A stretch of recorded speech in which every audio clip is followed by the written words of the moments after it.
नमस्कार, मैं डॉक्टर शीतल दयाल। आज हम बात करेंगे RH नेगेटिव प्रेगनेंसी के बारे में। क्या होता है RH नेगेटिव प्रेगनेंसी? बहुत बार पेशेंट्स ये पूछते हैं कि मैडम मेरा ब्लड ग्रुप नेगेटिव है और हस्बैंड का ब्लड ग्रुप पॉजिटिव है, इससे कोई परेशानी तो नहीं है? तो इसलिए आज हम इस टॉपिक के बारे में बात करेंगे क्योंकि बहुत सारे पेशेंट्स को ये डाउट रहता है। अब RH नेगेटिव प्रेगनेंसी का मतलब ये होता है कि गर्भवती महिला जो है उनका ब्लड ग्रुप नेगेटिव है और उनका पार्टनर या हस्बैंड का ब्लड ग्रुप पॉजिटिव है। तो इससे हम ये निष्कर्ष निकालते हैं कि बच्चा जो है उसका ब्लड ग्रुप आइदर पॉजिटिव होगा या नेगेटिव होगा। क्योंकि अधिकतर प्रेगनेंसीज में हम कोई इन्वेसिव टेस्टिंग नहीं करते हैं, तो बच्चे का ब्लड ग्रुप तो हमें डिलीवरी के बाद ही पता चलता है और इसीलिए हम प्रिज्यूम कर लेते हैं कि बच्चा का ब्लड ग्रुप पॉजिटिव होगा। अब अगर बच्चे का ब्लड ग्रुप पॉजिटिव है और मदर का ब्लड ग्रुप नेगेटिव है, इसमें क्या कॉम्प्लिकेशन हो सकता है? अब कोई भी negative blood group and positive blood group का मिसमैचिंग होना कॉमन सेंस है, लेकिन ये प्रेगनेंसी के दौरान कैसे होता है ये आज हम थोड़ा सा समझ लेते हैं।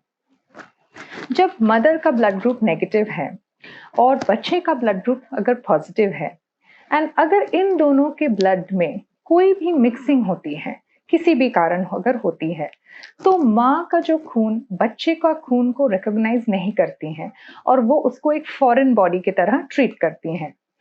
तो मदर के खून से एंटीबॉडीज प्रोड्यूस होता है जो बच्चे के पास प्लेसेंटा के द्वारा जाता है।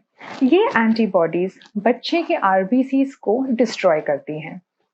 अगर बच्चे का आरबीसीज पेट में ही अगर डिस्ट्रॉय होती हैं, तो बच्चे को प्रेगनेंसी के दौरान ही उस बच्चे को खून की कमी या पेट में ही जॉन्डिस हो सकता है। तो ये सब कॉम्प्लिकेशंस RH नेगेटिव प्रेगनेंसी में फर्स्ट प्रेगनेंसी में बहुत रेयरली होता है। सेकेंड और थर्ड प्रेगनेंसी में इंसिडेंसेस ज़्यादा है, या अगर ब्लड मिक्सिंग हुई है और एंटी-डी नहीं लगवाया गया है तो ये आप मत सोचिए कि ये कॉम्प्लिकेशन सब में होता है। आजकल तो हम ये कॉम्प्लिकेशंस बहुत कम देखते हैं एंड अगर ये कॉम्प्लिकेशंस होता भी है, फीटल मेडिसिन यूनिट्स बहुत अच्छे से सेंसिटाइज्ड बच्चों को मैनेज भी करते हैं। अब हम देखते हैं कि ये मिक्सिंग ऑफ ब्लड कब कब होता है।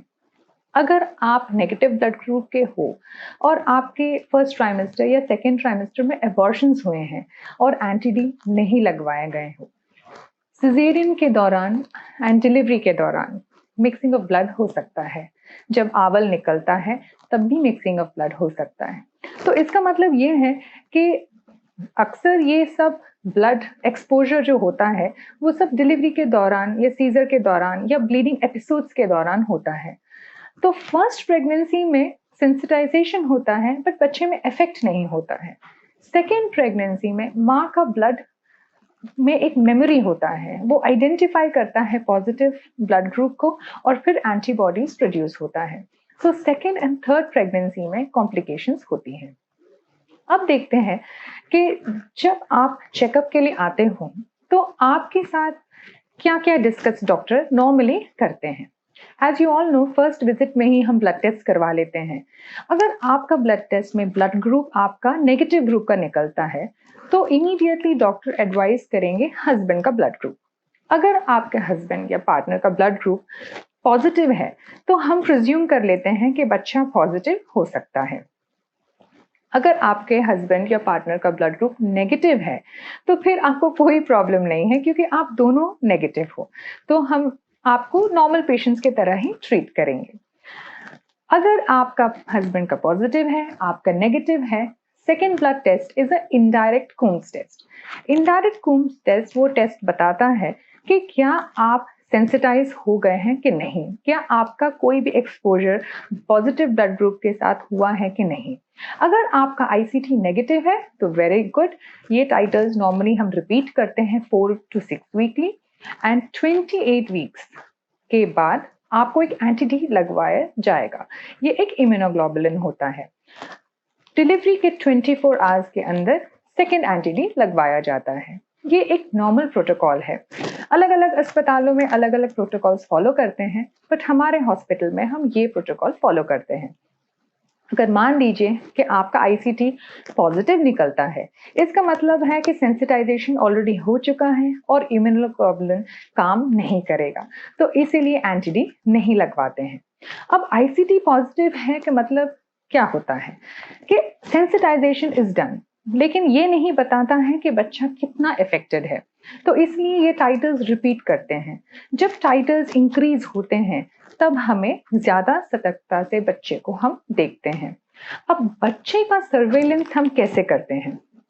इसमें सबसे इंपॉर्टेंट की factor is Doppler, ultrasound with Doppler of the middle cerebral artery.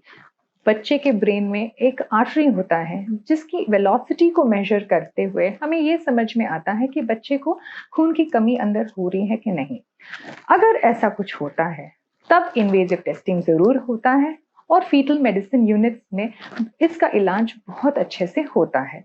Important चीज ये है इस डायग्नोसिस, अगर आप ये डायग्नोस ही नहीं कर पाओगे कि बच्चे को इफेक्ट हो रहा है कि नहीं, अगर आप बच्चे का सर्वेलेंस ही नहीं करोगे तो आपको बच्चे का स्थिति पता ही नहीं होगा। तो इसीलिए सर्वेलेंस बच्चे का होना बहुत जरूरी है।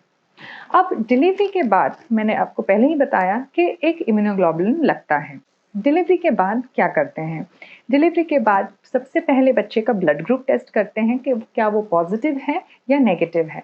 अगर बच्चा पॉजिटिव है तो उसका डायरेक्ट कूम्स टेस्ट करते हैं, बिलिरुबिन का टेस्ट करते हैं, हीमोग्लोबिन का टेस्ट करते हैं। अगर बच्चा नेगेटिव है so there is nothing to worry, आई सेंसिटाइजेशन का कोई रोल नहीं है। स्पेशली अगर आपको एंटीडी लग चुका है तो उसका कोई नुकसान नहीं है।